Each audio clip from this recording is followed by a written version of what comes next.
Magandang araw po sa aming guro at sa aking mga kamag-aral. Ako po si Justin Noe at ang aking mga kagrupo ay sina Alger Boyser, Nicole Oria at Shireen Lacaden. Ang aming video report ay may pabagat na mga palatandaan ng pambansang kaunlaran at ang gampanin ng mamamayang Pilipino. Ang aming dalawang paksa ay ang mga sumusunod. Una, nasisiyasat ang mga palatandaan ng pambansang kaunlaran. At ikalawa, natutukoy ang iba't ibang gampanin ng mamamayang Pilipino upang makatulong sa pambansang kaunlaran at kung bakit dapat natin ipagpatuloy ang mga gampanin ito. Bago po natin talakayin ang mga paksa, alamin muna natin kung ano ang ibig sabihin ng pambansang kaunlaran. Ang pambansang kaunlaran ay tumutukoy sa pangkalahatang pag-unlad ng bansa, hindi lamang sa ekonomiya kundi pati na rin sa edukasyon, kalusugan, kapayapaan, at kalidad ng pamumuhay ng mga mamamayan sa Pilipinas. Ibig sabihin, kapag sinabi natin na umuunlad ang bansa, hindi lang ito tungkol sa pera o sa mga gusali, kundi kung mas gumaganda ang buhay ng mga tao. Mahalaga ang paksang ito dahil tayong lahat ay bahagi ng lipunan. Tayo ay hindi lamang nanonood sa pag-unlad ng bansa, kundi tayo rin ay kasali sa pagbuo nito. Sa ating video report, ipapakita namin na ang pambansang kaunlaran ay makikita sa iba't ibang palatandaan at ipapaliwanag din namin kung paano nakatulong ang bawat Pilipino sa pamamagitan ng kanilang mga gampanin. Ngayon, simulan na natin ang unang paksa. Ibibigay ko po ang talakayan kay Alger. Mga palatandaan ng pambansang kaunlaran. Magandang araw po sa inyong lahat. Ang unang paksa ay tungkol sa mga palatandaan ng pambansang kaunlaran. Kapag sinabing palatandaan, ito ay mga senyales o ebidensya na nagpapakita na ang isang bansa ay umuunlad. Hindi agad natin masasabi na maunlad ang isang bansa kung titingnan lang natin ang itsura ng mga lungsod. Mas malaga na tingnan natin kung kumusta ang pamumuhay ng mga mamamayan. Unahin natin ang unang palatandaan. Ang unang palatandaan ng pambansang kaunlaran ay pag-unlad ng edukasyon. Ang edukasyon ay isa sa pinakamalagang pundasyon ng kaunlaran ng bansa. Kapag mas maraming bata at kabataan ang nakakapasok sa paaralan, mas maraming mamamayan ang nagiging handa sa trabaho at sa responsibilidad ng lipunan.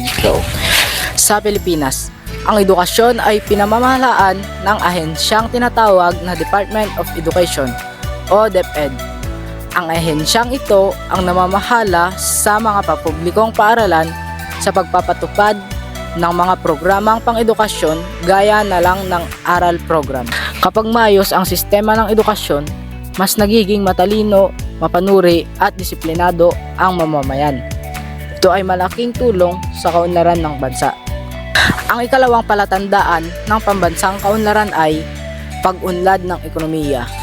Ang ekonomiya ay tumutukoy sa kalagayan ng kabuhayan ng mga tao. Kapag mas maraming Pilipino ang may trabaho, mas maraming negosyo ang naitatayo at mas sapat ang kinikita ng pamilya para sa pang-araw-araw na pangangailangan. Masasabi natin ang ekonomiya ay umuunlad.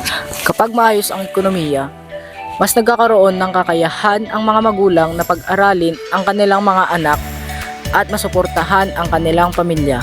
Ang ikatlong palatandaan ng pambansang kaunlaran ay maayos na serbisyong pangkalusugan.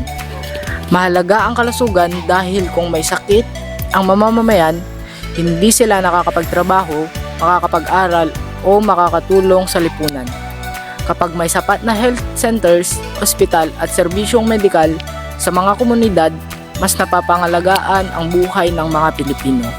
Ibig sabihin, ang kaunlaran ay nakikita sa paraan ng pag-aalaga ng pamamahalaan at ng lipunan sa kalusugan ng tao. Ang ikaapat na palatandaan ng pambansang kaunlaran ay kaayusan at kapayapaan sa komunidad. Kapag ligtas ang mga lansangan, maayos ang samahan ng mga mamamayan at nababawasan ang krimen, mas nagiging maayos ang pamumuhay ng mga tao. Mas nagiging panatag ang mga magulang na papasukin sa paaralan ang kanilang mga anak at mas nagiging bukas ang mga tao sa pagtutulungan. Sa kabuuan, ang mga palatandaan ng pambansang kaunlaran ay una, edukasyon, ikalawa, ekonomiya, ikatlo, kalusugan at ikaapat, kapayapaan at kaayusan.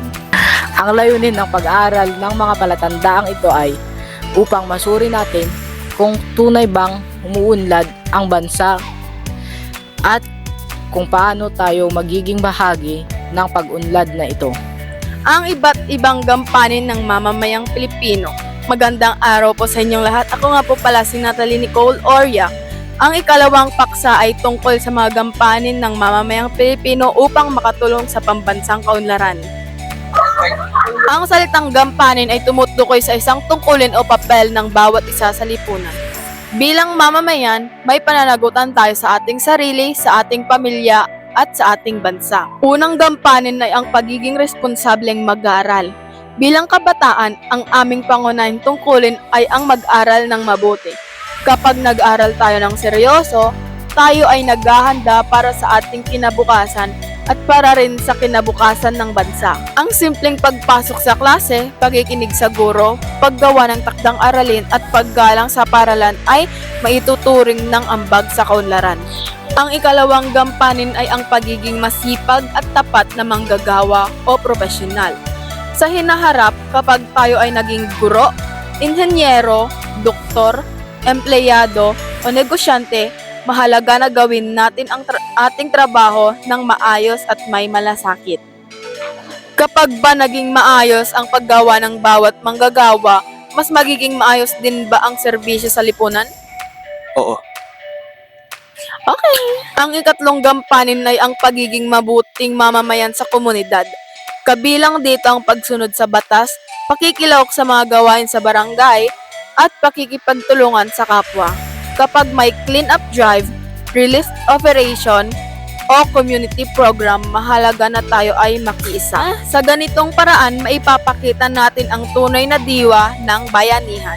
Ang ikaapat na gampanin ay ang pagiging responsableng botante. Bilang mamamayan, may karapatan at tungkulin tayong pumili ng mga pinuno ng bansa. Ang ahensyang namamahala sa halalan sa Pilipinas ay ang Commission on Election. Mahalaga na pag-aralan natin ang mga kandidato at hindi basta-basta bumoto. Ang tamang pagpili ng mga pinuno ay may malaking epekto sa kinabukasan ng ating bansa. Sa madaling salita, ang bawat Pilipino ay may mahalagang papel sa kaunlaran ng bayan. Hindi kailangang maging sikat o mayaman upang makatulong. Sapat na ang pagiging responsable sa ating tungkulin sa araw-araw. Ngayon naman po ay ipapaliwanag ni Justin Masanda Noe kung bakit mahalagang ipagpatuloy ang mga gampaning ito. Dapat ipagpatuloy ang mga gampanin ng mamamayang Pilipino. Magandang araw po sa inyong lahat. Mahalaga na ipagpatuloy ng bawat mamamayang Pilipino ang kanilang mga gampanin dahil ang kaunlaran ng bansa ay hindi lamang nakasalalay sa pamahalaan. Ito ay nakasalalay din sa sama-samang pagkilos ng mga mamamayan. Kung walang pakikilahok ang mga tao, kahit gaano pa kaganda ang mga programa ng pamahalaan, hindi ito magiging matagumpay. Halimbawa, kung may programa para sa kalinisan, ngulit walang gustong makiisa, mananatiling marumi ang kapaligiran.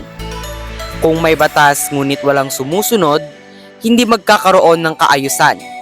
Ibig sabihin, ang tunay na kaunlaran ay nagsisimula sa disiplina ng bawat mamamayan.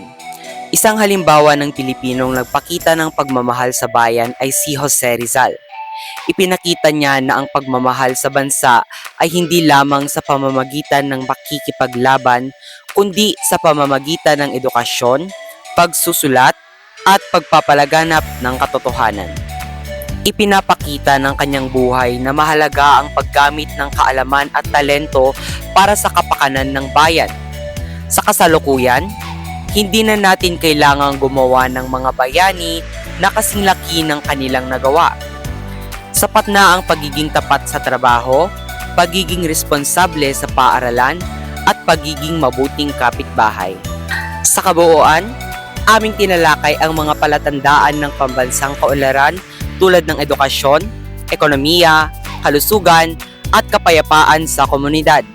Nalaman natin na ang kaunlaran ng bansa ay hindi lamang nasusukat sa mga gusali o sa dami ng pera, kundi sa kalidad ng buhay ng mamamayan.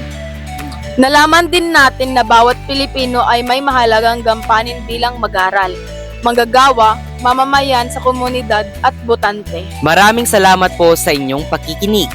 Naway magsilbing inspirasyon ang aming video report upang maging aktibong mamamayan tayong lahat para sa ikauunlad ng ating bansa.